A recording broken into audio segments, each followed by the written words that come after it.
Ce transit nous confrontera aux défis liés aux choix que nous avons faits en 2020.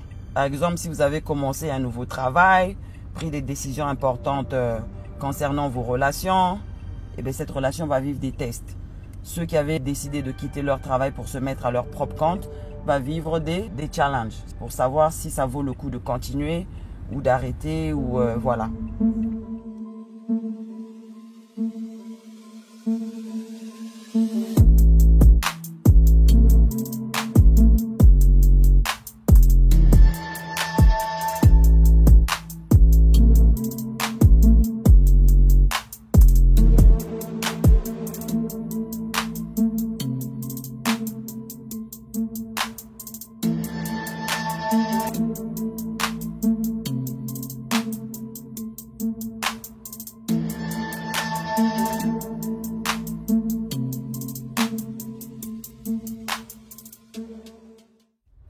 Bonjour et bienvenue sur votre chaîne Astronaut Thyself, connecte-toi à toi-même, je m'appelle Yolène.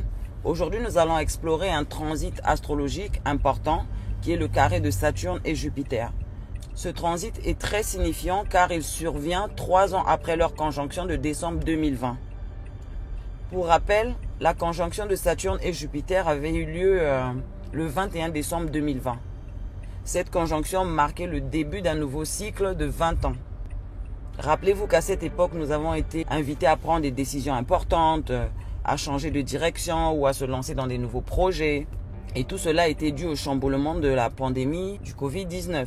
Nous entrons après cette conjonction dans une énergie du carré entre Jupiter et Saturne. C'est-à-dire ces planètes se sont séparées, se sont retrouvées dans des signes de zodiaque différents et forment un carré.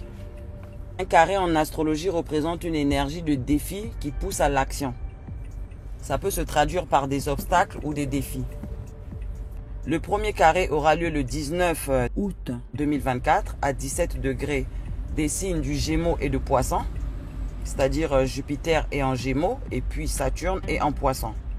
Le deuxième carré se produira le 24 et le 25 décembre 2024 dans les mêmes signes, mais cette fois-ci à 14 degrés. Et enfin, le troisième carré aura lieu en juin 2025 dans le signe du Bélier et du Cancer. Voilà, donc le premier carré, on appelle ça une ouverture de carré, c'est-à-dire c'est lui qui fait l'inauguration de ces challenges-là qui vont se produire 3 fois, quoi. Le premier carré est un reality check, donc ça vient d'abord checker, c'est quoi ton problème, qu'est-ce qu'il faut que tu arranges. Donc il te montre d'abord les zones de ce qui ne va pas. Quand tu suis, tu fais ta leçon, tu fais des changements, le deuxième carré se passe tranquille ainsi que le troisième. Mais quand on n'a pas compris dans le deuxième carré, le 25 décembre 2024, ça passe à la vitesse supérieure. Le challenge devient de plus en plus compliqué en fait. Le même challenge devient de plus en plus compliqué. Parce que quand ça va passer au troisième carré, qui est celui de juin 2025, et qu'on n'a pas compris la leçon, là c'est vraiment le dernier virage en fait. Là, il ne donne pas de choix. C'est là où les choses deviennent catastrophiques en fait. C'est pour ça qu'il faut écouter attentivement et puis essayer de travailler sur ça en fait, de ce que Saturne et Jupiter Square va nous demander de changer. Voilà, donc la famille, il faut bien écouter votre signe d'ascendant, votre signe solaire et votre signe de lune lorsque je vais arriver dessus dans la vidéo. C'était juste une parenthèse que je voulais faire pour mieux expliquer c'est quoi un carré, quoi. Le carré n'est pas contre nous, il nous demande à changer des situations dans nos vies, des vieux schémas qui ne nous servent plus à rien afin d'évoluer. Voilà, donc c'est comme ça que les planètes nous parlent, c'est comme ça que l'univers nous parle. Ce carré peut créer des opportunités, des croissances qui sont l'énergie de Jupiter et les limitations ou responsabilités qui sont l'énergie de Saturne. Ce transit nous confrontera aux défis liés aux choix que nous avons faits en 2020. Par exemple, si vous avez commencé un nouveau travail, pris des décisions importantes concernant vos relations, on va dire une personne qui avait divorcé avec son mari et qui s'était mis dans une nouvelle relation, même si cette relation se passe à merveille actuellement, cette relation va vivre des tests. Ceux qui avaient décidé de quitter leur travail pour se mettre à leur propre compte, même si leur compagnie fonctionne super bien, cette compagnie va vivre des challenges pour savoir si ça vaut le coup de continuer ou d'arrêter ou voilà. Peu importe les changements qu'on avait faits, vont vivre des tests. Ces défis pourraient se manifester comme des obstacles ou des limitations dans les domaines que vous avez développés depuis 2020. Cependant, ces défis sont aussi des occasions de croissance et d'apprentissage. Vous pourriez découvrir des nouvelles façons de surmonter les obstacles ou de transformer ces défis en réussite. Et comme si ce n'était pas assez, l'univers a fait que ce carré-là tombe le jour, le premier carré on va dire, tombe le jour d'une pleine lune en Verseau, à 27 degrés, la famille. Cette pleine lune va mettre en lumière des thèmes liés à l'indépendance, à nos innovations, aux relations avec les groupes sociaux et le soleil sera en conjonction avec Mercure en Lion qui donnera une opportunité de renforcer la clarté dans notre manière de nous exprimer personnellement. Vénus en Vierge sera en opposition avec Saturne en Poisson, ce qui apporte des défis dans les relations ou dans les finances. Pluton est à 0 degré du Verseau. Il y a la conjonction de Mars et Jupiter qui nous demande de faire des transformations profondes afin d'augmenter nos énergies vibratoires, de vibrer à des hautes fréquences, se débarrasser des vieux schémas, de toutes les choses qui ne nous servent plus, tout ce qui nous empêche d'évoluer en fait. Je vous suggère de rester jusqu'à la fin de la vidéo afin d'écouter la prévision que j'ai faite sur les 12 ascendants, les 12 signes solaires et les 12 signes de lune. Pour ceux qui connaissent leur ascendant, c'est le signe d'ascendant qui va être le plus impacté. Et en deuxième, c'est le signe solaire, celui que vous connaissez. Et en troisième, c'est le signe lunaire. Les signes lunaires en général, c'est des challenges qui se passent internement, Et aussi pour comprendre le transit du carré de Jupiter et Saturne, de comment ça va vous affecter en plus, vérifiez si vous avez des planètes dans les signes mutables. Les signes mutables sont Gémeaux, Sagittaire, Poisson et Vierge. Vérifiez si vous avez des planètes aux alentours des degrés, on va dire entre 14 et 20 degrés. Ces zones de votre carte astrale seront particulièrement influencées. C'est là où les changements, c'est là où ces planètes-là vous demandent de faire des changements, Pour ceux qui ne connaissent pas leur thème astral, je mettrai le lien dans la barre de description d'une vidéo tutoriel que j'avais fait pour vous, afin de vous aider à calculer et à visualiser vos roues astrologiques. Voilà, donc maintenant on va passer à l'interprétation des 12 ascendants, des signes solaires et des signes de lune. On va commencer par le bélier. Le carré de Jupiter et Saturne va toucher votre maison 3 qui se trouve en Gémeaux et votre maison 12 qui se trouve en Poisson. Vous allez faire face à des difficultés dans la communication avec des proches. Par exemple, vous pourriez vous trouver dans des malentendus fréquents avec des amis ou des collègues ou avoir du mal à exprimer clairement vos idées, Maintenant, dans la maison 12, les conflits ou challenges seront liés à des projets cachés ou à des inquiétudes subconscientes. Peut-être que vous devrez faire face à des obstacles dans des projets que vous préférez garder privés. Vous vous sentirez limité en fait par des préoccupations internes. D'accord? Donc la solution serait de clarifier vos intentions avec ceux qui vous entourent et soyez ouverts aux ajustements dans vos communications. Réfléchissez profondément à vos objectifs personnels et adressez les inquiétudes subconscientes à travers des pratiques introspectives comme la méditation journalière, vous mettez en mode relaxation, prendre du temps avec vous, un temps seul en fait. Ça va beaucoup vous aider dans les challenges. Et aussi, n'oubliez pas que ces challenges-là ne sont pas là pour nous faire du mal. Comme j'ai dit tout à l'heure, c'est pour nous pousser à évoluer en fait. Se libérer des vieux schémas qui ne nous servent plus à rien ou qui nous empêchent d'évoluer. Maintenant, on va passer à l'ascendant taureau. L'ascendant taureau, signe solaire taureau et lune en taureau. Votre maison qui sera touchée sera la maison 2 qui est en Gémeaux et la maison 11 qui est en Poisson. Ça pourrait provoquer des tensions dans la gestion de vos finances personnelles. Vous pourriez faire face à des imprévus financiers ou à des difficultés pour équilibrer vos dépenses et revenus. Pour la maison 11, vous pourriez faire face à des difficultés avec des amis ou des objectifs de groupe. Des groupes comme des associations, des trucs comme ça. Vous pourriez rencontrer des désaccords avec vos amis ou avoir du mal à atteindre des objectifs collectifs. Mais ça ne veut pas dire que vous n'allez pas les atteindre. Ça sera là les challenges en fait. Donc la solution serait de faire un état de lieu de vos finances et mettez en place des stratégies pour une meilleure gestion de l'argent. Vous vous organisez en fait au niveau de la gestion de votre argent Ajustez vos objectifs sociaux pour aligner vos aspirations avec la réalité. Et soyez ouvert au compromis avec les amis. Donc, quand vous allez vous retrouver face à des amis qui vous proposent des compromis, ben, soyez ouvert à ces propositions-là, quoi. Et vous allez voir que vous allez mieux naviguer ces challenges-là. Maintenant, on va passer à l'ascendant, Gémeaux, signe solaire et signe de lune. Les obstacles du carré de Jupiter et Saturne va se produire en Gémeaux dans votre maison 1 et en Poisson dans votre maison 10. Ces obstacles vont se produire dans l'expression personnelle, maison 1, l'image de soi. Vous pourriez vous sentir mal compris par les autres ou rencontrer des difficultés pour affirmer votre identité. La maison 10 en Poisson pourrait vous ramener des défis professionnels et de carrière.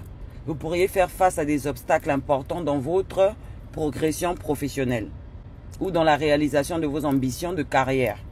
La solution serait de travailler sur l'équilibre entre votre développement personnel et votre ambition professionnelle. D'accord? Donc, il y a des gens qui vont être forcés à faire un travail sur son développement personnel. Ajustez vos stratégies de carrière en fonction des réalités actuelles et renforcez votre confiance en vous pour mieux affronter les défis. D'accord? Donc, tout cela tourne autour de la spiritualité, en gros. Maintenant, on va passer à l'ascendant Cancer, signe solaire de Cancer et lune en Cancer. Le carré de Jupiter et Saturne va se produire dans votre maison 12 où se trouve votre Gémeaux et la maison 9 où se trouve votre Poisson. Donc vous pourriez faire face à des problèmes avec des projets cachés ou des préoccupations internes. Vous pourriez avoir du mal à avancer dans des projets privés ou des problèmes émotionnels.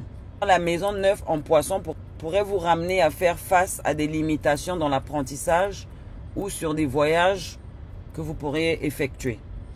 Vous pourriez vous sentir freiné dans vos études ou avoir des difficultés à planifier des voyages ou des explorations intellectuelles. Comme solution, explorez vos préoccupations subconscientes et travaillez sur des méthodes d'apprentissage profond. C'est-à-dire, vous pourriez vous mettre à la méditation, à faire des exercices de visualisation, des exercices de relaxation, ou si vous avez des choses qui vous calment, des choses comme la lecture.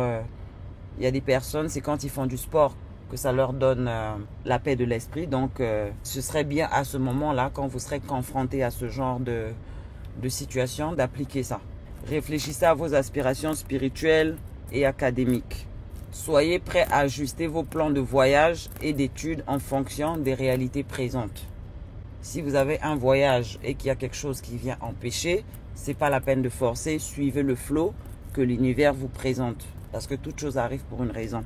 Voilà pour les cancers. Maintenant, on va passer à l'ascendant Lion, signe solaire de Lion et lune en Lion. Le carré de Jupiter et Saturne va se produire dans votre maison 11 où se trouve le Gémeaux et dans votre maison 8 où se trouve le Poisson. Dans la maison 11, vous pourriez être confronté dans des relations sociales et les objectifs collectifs. Vous pourriez rencontrer des tensions avec des amis ou avoir du mal à atteindre des buts communs. La maison 8 en Poisson pourrait vous ramener un challenge sur les questions financières partagées. Les finances que vous partagez par exemple avec votre mari ou des défis sur des transformations personnelles, maison 8. La solution serait de reconsidérer vos relations sociales et ajuster vos objectifs de groupe pour mieux gérer les tensions. Travaillez sur la gestion des finances partagées. Donc, au cas où c'est des finances que vous gérez avec votre mari, essayez de travailler sur ça pour ne pas que ça apporte des conflits. Explorez les changements personnels nécessaires pour renforcer votre sécurité émotionnelle. Maintenant, on va passer à l'ascendant Vierge, signe de solaire Vierge et lune en Vierge. Le carré de Jupiter et Saturne va toucher votre maison 10 et dans votre maison 7. Le Gémeaux en maison 10 pourrait vous apporter des obstacles dans la carrière et l'image professionnelle, c'est-à-dire votre image professionnelle, ou atteindre vos objectifs professionnels. Cela ne veut pas dire que vous n'allez pas les atteindre. La maison 7 en Poisson pourrait vous ramener des problèmes dans les relations importantes, les tensions avec vos partenaires ou les personnes proches pourraient affecter vos relations importantes. Ça, c'est la maison 7. Ces challenges-là pourraient être dans tout ce qui est partenariat. Maintenant, la solution ou le conseil est d'adapter vos ambitions professionnelles et de chercher à résoudre les conflits dans vos relations importantes. La communication claire et l'écoute active de vos partenaires seront cruciales afin de naviguer ces défis-là. Maintenant, on va passer à l'ascendant Balance, le signe solaire de Balance, ainsi que ceux qui sont de Lune en Balance. Le carré de Jupiter et Saturne va se produire dans votre maison 9 et dans votre maison 6. Votre maison 9 en Gémeaux pourrait vous apporter des défis sur l'éducation et les voyages. Vous pourriez rencontrer des obstacles dans vos études ou dans la planification de vos voyages. Votre maison 6, où se trouve le Poisson, pourrait vous apporter des problèmes dans les routines quotidiennes et la santé. Vous pourriez faire face à des défis dans vos habitudes de travail ou de santé. La solution serait de réévaluer vos objectifs éducatifs et professionnels et mettez en place des routines saines pour gérer les défis quotidiens. Soyez ouverts et adaptez vos plans en fonction des réalités actuelles. D'accord? Maintenant, on va passer aux ascendants Scorpion, signe solaire de Scorpion et Lune en Scorpion. La conjonction de Jupiter et Saturne va toucher votre maison 8 où se trouve le Gémeaux et votre maison 5 où se trouve le Poisson. Vous pourriez faire face à des problèmes financiers ou transformations personnelles. Vous pourriez rencontrer des difficultés dans la gestion des finances partagées ou faire face à des transformations émotionnelles. C'est-à-dire des scénarios qui vont venir, qui vont vous pousser à faire une transformation personnelle. Tenant votre maison 5 en Poisson pourrait vous ramener des défis liés aux loisirs ou aux enfants. Vous pourriez avoir des tensions dans vos activités créatives ou avec vos enfants. Pour arriver à bien gérer ça, il serait conseillé de réévaluer vos investissements financiers et émotionnels. Cherchez à équilibrer vos loisirs avec vos engagements personnels et explorer des moyens de gérer les défis liés à vos passions et à vos enfants. D'accord? Ascendant Sagittaire, signe solaire Sagittaire et Lune en Sagittaire. Le carré de Saturne et Jupiter va toucher votre maison 7 et votre maison 4. Le Gémeaux se trouve dans votre maison 7 et donc ça pourrait vous ramener des défis dans les relations avec le partenariat. Vous pourriez rencontrer des obstacles dans vos relations personnelles ou professionnelles. La maison du Poisson en maison 4 pourrait vous ramener des problèmes domestiques avec la famille. Vous pourriez faire face à des tensions dans votre vie domestique ou avec des membres de votre famille. Pour naviguer ces conflits-là, comme conseil, il serait utile de vous concentrer sur la résolution des conflits dans vos relations et la création d'une base domestique solide. Soyez prêts à ajuster vos plans pour harmoniser vos vies personnelles et professionnelles. Maintenant, on va passer à l'ascendant Capricorne, signe de solaire Capricorne et Lune en Capricorne. Le carré de Saturne et Jupiter va toucher votre maison 6 et votre maison 3. Votre maison 6 en Gémeaux pourrait vous apporter des problèmes dans les routines quotidiennes et le travail. Vous pourriez rencontrer des obstacles dans vos environnements de travail ou dans la gestion de vos tâches quotidiennes. Votre maison 3 où se trouve votre Poisson pourrait vous ramener des difficultés à la communication et les échanges avec l'entourage proche. Vous pourriez faire face à des malentendus fréquents ou à des difficultés pour exprimer vos idées. Pour pouvoir mieux naviguer ces challenges-là, il serait utile pour vous de mettre en place des stratégies pour améliorer votre organisation quotidienne et clarifier vos communications. La gestion du stress et la planification efficace seront cruciales pour surmonter ces défis-là. Donc, il serait utile, par exemple, de exercice tous les matins ou 3 fois dans la semaine. Faire un développement personnel. J'insiste toujours sur ça parce que c'est le but de chacun de nous de faire un travail sur soi. Voilà, donc ça, c'est les défis auxquels vous pourrez être confrontés. Maintenant, on va passer à l'ascendant Verseau, signe de Verseau, solaire et Lune en Verseau. Le carré de Jupiter et Saturne va activer votre maison 5 et votre maison 2. Votre maison 5 en Gémeaux pourrait vous ramener des défis liés au loisir et à la créativité. Vous pourriez rencontrer des obstacles dans la poursuite de vos passions ou dans vos activités créatives. Votre maison 2 en Poisson pourrait vous apporter des problèmes financiers personnels. Vous pourriez faire face à des défis dans la gestion de vos ressources ou dans l'équilibre entre vos finances et vos loisirs. Donc la solution pour les Verseaux serait de réévaluer vos dépenses et de trouver des moyens créatifs pour gérer vos finances. Il serait utile de chercher à équilibrer vos activités créatives avec des pratiques financières prudentes. Maintenant, on va passer à l'ascendant Poisson, signe solaire de Poisson et lune en Poisson. Le carré de Jupiter et Saturne vont activer votre maison 4 où se trouve le Gémeaux et votre maison 1 où se trouve le Poisson. La maison 4 en Gémeaux pourrait vous apporter des problèmes domestiques et familiaux. Vous pourriez faire face à des tensions ou des conflits dans votre foyer ou avec des membres de la famille. Par exemple, des désaccords sur la gestion de l'espace commun ou des problèmes dans la dynamique familiale peuvent surgir. Votre maison 1 où se trouve le Poisson pourrait vous apporter des défis personnels d'identité. Vous pourriez vous sentir limité ou mal compris dans l'expression de votre propre identité. Vous pourriez avoir du mal à vous affirmer ou à faire avancer vos projets personnels. Cela ne veut pas dire que vous ne pourrez pas le réussir. Ça, c'est juste des challenges qui vont se présenter à vous. Donc, la solution serait de travailler sur l'amélioration de votre environnement domestique et sur l'affirmation de votre identité personnelle. Essayez de réévaluer votre image personnelle et vos besoins familiaux pour mieux gérer les tensions à la maison et renforcer votre confiance en vous pour affronter les défis liés à votre identité. Voilà. Donc, j'espère que cette capsule va vous servir. Essayez de réfléchir un peu aux prévisions que j'ai données sur vos signes solaires, vos ascendants et vos signes de lune. Il y a des personnes qui ont déjà commencé à vivre ces challenges-là parce que quand les planètes s'approchent de ces carrés-là, on sent déjà les énergies.